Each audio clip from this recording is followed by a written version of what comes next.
And welcome to another episode of Zav's Takes. I'm Zav, and today I'm talking about NYC politics because I just saw in the news that Andrew Cuomo will run as an independent for mayor of New York, even though he lost in the Democratic primary to Zohran Mamdani last month. And it begs the question, does Cuomo or anyone have a chance at beating Mamdani? So, first, let's break down a few things. Point number one, most New Yorkers haven't voiced their opinion yet. Okay. 35% of Democratic voters voted in the primary. That's not 35% of all New York voters. That's just 35% of Democratic voters. And out of that 35%, 43.6% voted for Mamdani first place in the ranked choice voting. That gave him a total of 462,000 first place votes. So, what does that mean? Is that a lot? Is that enough to win? Well, there's 4.7 million registered NYC voters who can vote for the mayor. So you go 462,000 out of 4.7 million, doesn't seem like that much, but last in 2021, the turnout rate was only 23%. So all of a sudden, that 462,000 looks pretty good.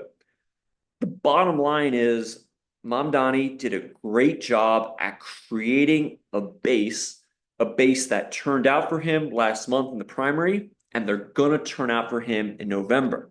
All right. And who is this base?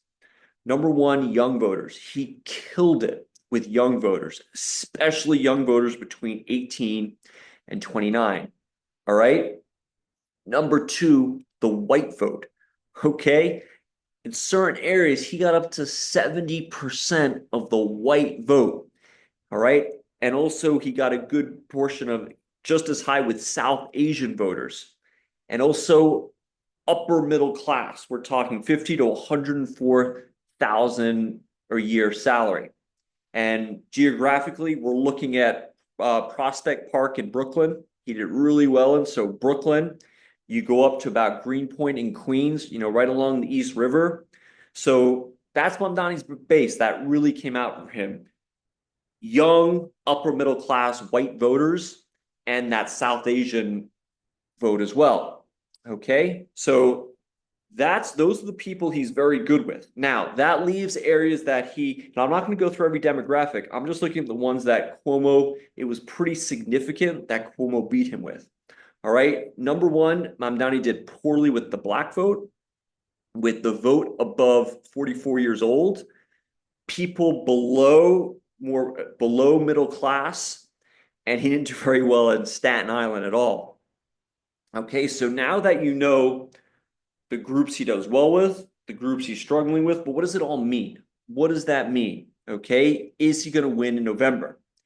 And in my opinion, as it stands right now, the answer is yes, he's going to win in November because there are three other candidates going up against him, and they're going to split the vote among those groups of people that he struggles with. All right.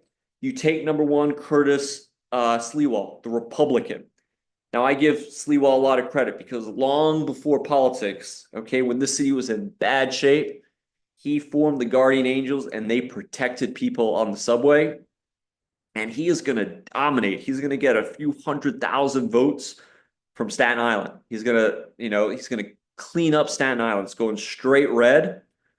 But, unless some miracle happens and all of a sudden on Long Island, Nassau and Suffolk counties allowed to vote for the mail race, unless that happens, he's not going to come close to winning. And then Cuomo and Adams, they're going to split up the rest of those demographics. People below middle class, I could see it going either way. The vote above 44 years old, the black vote, the moderate Democratic vote, it's going to be split. So that's why for me, right now, Mamdani with his base has got a clear path for victory. And the real interesting thing is going to be if the pressure mounts on these other candidates to drop out the closer it comes to election day, just because people don't want Mamdani to win. So to me, that's the interesting to look at right now is is the public or amongst themselves, is there going to be pressure for these other guys to drop out so that it's just because if it's one-on-one Mamdani against an Eric Adams, to me, that's going to be an interesting race. Okay. All right. Enjoy Pastille Day. Enjoy your nice summer evening, and I'll talk to you soon.